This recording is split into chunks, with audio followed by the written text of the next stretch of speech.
ہائے ہائے، اگر تم خامند ہو تو بیوی کے لیے رحمت بن جاؤ، بیوی ہو تو خامند کے لیے رحمت بن جاؤ، ایک دوسرے کو عزت دو، ہاتھ اٹھانا، گالیاں دینا، یہ کہاں کی انسانیت ہے؟ پھر ہمارا معاشرہ جوائنٹ فیملی سسٹم ہے، ساس ہو کر سسر ہو کر بچے اور بچی کی زندگی میں اتنا داخل ہو جانا کہ ان کی زندگی کوئی برباد کر دینا، یہ میرے پورے معاشرے کا ایک سلگتا ہوا، ایک جلتا ہوا، ایک دکھ دیتا ہوا، یہ ایک اتنا بڑا روگ ہے کہ میں کتنے ہی آنسو بہاؤں تو میں اس غم کا حق نہیں ادا کر سکتا جو ہر گھر میں لڑائی ہے، ساس اور سسر کا بے جا دخل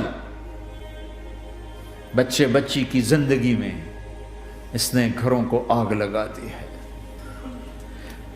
ہمارے پڑوسی ذمہ دار ہیں، ان پڑھ ہیں بڑے ذمہ دار، تعلیم اتنی نہیں ہے، تو ان کے ایک بچے کا میں نکاح پڑھانے گیا تو ان کے والد بیٹھے تھے نکاح سے پہلے، ایسے ہی تو مجھ سے کہنے لگے مولانا صاحب میری بیوی نے مجھ سے کہا کہ دیکھو ہم دونوں عمر گزار چکے ہیں، تو ایسا کرو اپنے بیٹے کا گھر الگ بناؤ اور اس کی بیگم کو وہاں لے کر آؤ، اگر یہاں لے کر آؤ گے تو ہم دونوں کہیں ان کی زندگی خراب نہ کر بیٹھیں اور ان کی زندگی میں دخل دے دے کر کہیں ان کی زندگی کو تنگ نہ کر دیں، میرے بیٹے کا الگ گھر بنا، وہاں اس کی بیگم لوگ کے لے کر آ تاکہ ہم ان کی زندگی میں داخل نہ ہو سکیں۔ میں حیران ہو کر ان کو دیکھ رہا کہ ان پڑھ باپ، ان پڑھ ماں، اور اتنی اعلیٰ درجے کی بات۔ اب ہر آدمی میں یہ سخت نہیں کہ اپنے بیٹے کے لیے الگ گھر بنائے، یہ تو ہمت ہے کہ ان میں دخل دینا چھوڑ دے، کہ خامند سے زیادہ خامند کے ماں باپ اس کی بیوی پہ حق جتا رہے ہوں، یہ میرے نبی کی معاشرت نہیں ہے۔ میں دکھ سے کہہ رہا ہوں، اب محسوس نہ فرمائیں، کوئی عورت ساس ہے تو محسوس نہ کرے، کوئی سسر بیٹھے محسوس نہ کریں، میں درد بھری فریاد کہہ رہا، یہ میرے معاشرے کا سلگتا ہوا ایک مسئلہ ہے، ایک گہرا داغ ہے جس نے زندگیوں کو تباہ و برباد کر کے رکھ دیا ہے۔ کہیں اس کو الٹ بھی ہوتا ہے کہ آنے والی لڑکی ایسی بدتمیزی کرتی ہے کہ اس کے خامند کے ماں باپ کو بے عزت کر کے رکھ دیتی، رشتہ داروں سے توڑ کے رکھ دیتی ہے، یہ کیسز بھی ہیں لیکن یہ تھوڑے ہیں، یہ دوسرے والے زیادہ ہیں۔ میں اپنے نبی کی معاشرت بتانا چاہتا ہوں کہ میرے نبی کی زندگی میں محبت کے سوا کچھ نہ تھا، کل کائنات کے نبی ہیں۔ اور حضرت عائشہ سے کہہ رہے، عائشہ دوڑ لگائیں، عائشہ دوڑ لگائیں۔ کوئی یہاں کہہ سکتا ہے، کوئی مولانا کہہ سکتا بیوی سے آؤ بیگم دوڑ، تمہارے کو گھر ہی نکل تسی دوڑنا کتنے، چلو پوڑیاں چڑھ دے رہا کرو، پوڑیاں چڑھو ہیں۔ عائشہ دوڑ لگائیں، کون کہہ رہے ہیں؟ دو جہان کے سردار عائشہ دوڑ لگائیں، تمہاری تو بزرگی فوت ہو جائے۔ تو آپ نے صحابہ سے کہا، ایک سفر سے واپس آ رہے، جاؤ بھائی سب آگے چلے جاؤ، وہ سارے آگے چلے گئے، جب وہ نظروں سے غائب ہو گئے، عائشہ آؤ دوڑ لگائیں، دونوں نے دوڑ لگائی۔ حضرت عائشہ فرماتی میں آگے نکل گئی، کچھ سال گزر گئے تو میں ذرا موٹی ہو گئی، تو ایک سفر سے واپس آ رہے تھے، آپ نے کہا صحابہ سے چلو بھائی آگے، سارے صحابہ آگے چل کے غائب ہو گئے، کوئی نظر نہیں آ رہا، تو پھر آپ نے کہا عائشہ دوڑ لگائیں، میں کہا لگائیں، کہا میں ہم نے لگائی تو میں ذرا موٹی ہو گئی تھی، تو نبی آگے نکل گئے، تو پھر آپ نے فرمایا ہذہ بتلک، عائشہ آج میں نے اپنا بدلہ لے لیا، اس وقت تم جیت گئی تھی، آج میں جیت گیا۔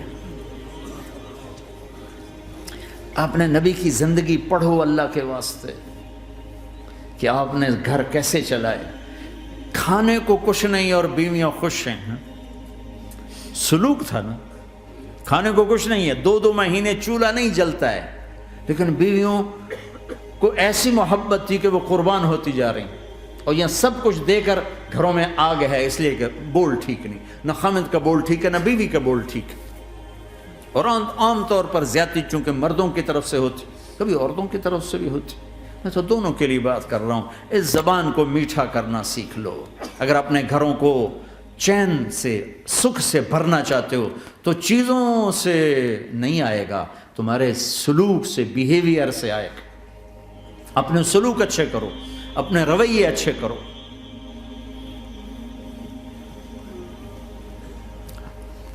مسجد نبوی میں حبشہ کے لوگ، ایتھوپیا، وہ کر رہے تھے چھوٹے چھوٹے خنجر، اس کے ساتھ نا وہ رقص کر رہے تھے۔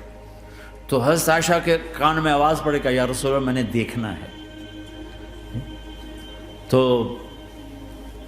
کوئی ہمارے ایسا ہوتا کہتا تو لایا نہیں کرتی، فضول کام دیکھتی، تو نبی کی بیوی کو چل بیٹھ قرآن پڑھ، چل مصلی پہ بیٹھ جا، چل تسبیح پڑھ۔ تجھے خیال کیسے آیا، دنیا میں دین مٹ رہا ہے، تمہیں خیال کیسے آیا کہ تو تماشا دیکھتی ہے؟ آپ نے کہا آؤ دیکھتے ہیں۔ خود آپ دروازے میں کھڑے ہو گئے اور عائشہ کو پیچھے کھڑا کر لیا۔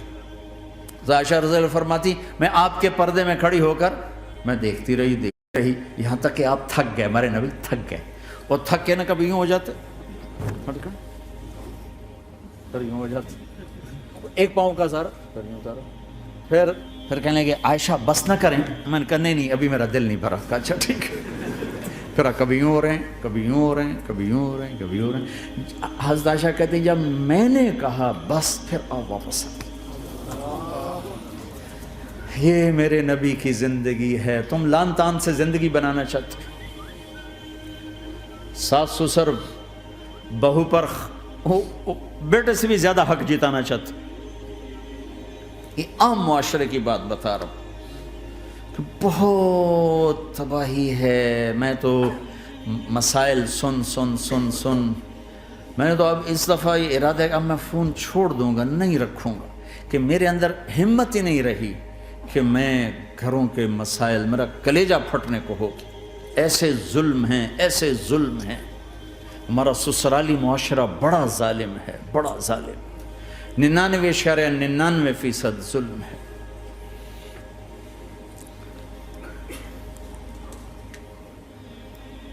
یہاں آنے سے پہلے ایک بچی کی بات، پنڈی سے اس کا فون آیا کہ سسرال نے کہا تھا بچی ہوئی تو طلاق دے دیں گے۔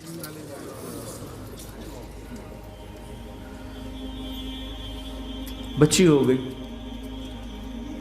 میں نے ہاتھ جوڑے، پاؤں پکڑے، میرا کیا قصور ہے، اللہ کی تقدیر ہے۔ طلاق دے دی، نکال دیا گھر سے۔ حج میں 2 بچہ بچی ساتھ تھے ابھی میرے حج میں، تو 22-23 سال کا بچہ تھا، اتنی سال کی بچی تھی، تو وہ میرے ساتھ حج میں اکٹھے تھے۔ تو ہم عرفات میں تھے، تو وہ بچہ میرے پاس آ گیا اور کہا بس مولانا میں اپنے گھر سے بڑا تنگ ہوں اور میں نے فیصلہ کیا میں جاتے اپنی بیوی کو طلاق دے دوں گا۔ میں نے کہا شادی کتنا عرصہ؟ کا 3 سال۔ میں نے کہا بیٹا ایسا نہ کرو، میں جب حج سے ہم واپس جائیں گے نا عزیزیہ میں، تو تم دونوں میاں بیوی میرے پاس آنا۔ تو ہم جب واپس گئے تو میں نے پہلے اس کی بچی کو بلایا اور وہ خود ہی ملنے آ گئے کہ میرے کچھ مسائل ہیں۔ پھر اس نے بیچارے نے اپنا دکھڑا شروع کیا، تو کہا جی 1 سال بچہ نہیں ہوا تو میری ساس نے مجھے اتنا ذلیل کیا، سسرال نے، یہ تو بانجھ ہے، یہ تو بانجھ ہے، اس کا تو ہونا ہی نہیں ہے، اور اتنے تانے کہ میرے ماں باپ بھی رو رو برا حال، میرا رو رو برا حال۔ پھر آخر یہ ہوا کہ چلو میڈیکلی دیکھا جائے، ٹیسٹ کیا گیا تو فالٹ بچے میں نکلا، میں تو کلیئر تھی، تو پھر میری ساس کی ٹیپ بدل گئی۔ تو تقدیر ہے، تقدیر میں لکھا تھا ایسے ہی، تقدیر ہے، تقدیر ہے، اب تقدیر آ گئی، اللہ کی رضا پہ رہا۔ پہلے اس کو ذلیل کیا ہوا تھا، اور جب بیٹے میں فالٹ نکلا تو اب یہ تو تقدیر ہے، تو اللہ کی رضا پہ راضی ہو جائے۔ یہ چھوٹے چھوٹے مسائل۔ جب میں نے تھوڑی سی ان سے سٹنگ کی تو ابھی میں اس سے فون سے ان ٹچ ہوں کہ کہیں یہ پھر بے وقوفی نہ کر بیٹھے۔ کہا مولانا ہمارا گھر سکھی ہو گیا پر ماں باپ دونوں ناراض ہو گئے۔ میں نے ان کی ناراضگی کی فکر نہ کر، انہیں راضی کرنا تیرے ذمے، تیری بیوی کے ذمے نہیں ہے، تو اپنا حسن سلوک باقی رکھ۔ اس حد تک یہ ہمارے گھروں میں جو نہ جاننے کی وجہ سے دیکھو تمہارے یہاں ٹریفک کا سسٹم کتنا اچھا ہے، 10,000 گاڑیاں چل رہی ہوں، ٹریفک بلاک نہیں ہوتی، چل رہی ہوتی، چونکہ ہر آدمی اپنی لائن میں چل رہا ہے۔ اور ہمارے پاکستان میں 10 گاڑیاں اکٹھی ہو کے سر پھنسا کے کھڑی ہو جاتی ہیں، ساری رات کھلوتے رہتے ہیں، راہ نہیں دیتے، کھلوتے ہیں کئی دفعہ او تو ہٹ او تو ہٹ او تو پیچھے ہو 200 گاڑیاں ادھر 200 ادھر. یہ چونکہ میں روز سڑکوں پہ چلتا ہوں، روز یہ تماشا دیکھتا ہوں. اگر تم اپنی لائن میں رہو تو کوئی فساد ہی نہیں. جب تم اپنا بیریئر کراس کرتے ہو پھر فساد شروع ہو جاتا.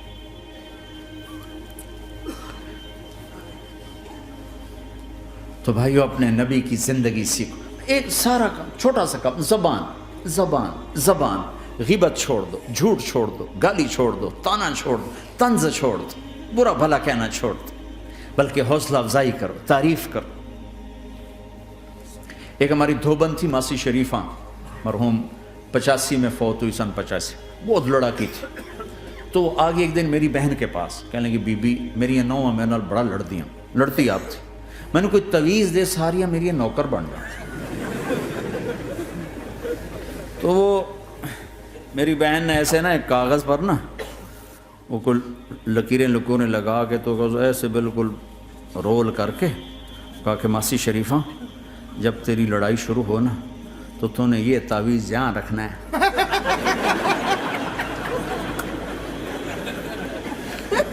اور اس کو گرنے نہیں دینا. اگر یہ گر گیا تو بڑا فساد ہو جائے گا.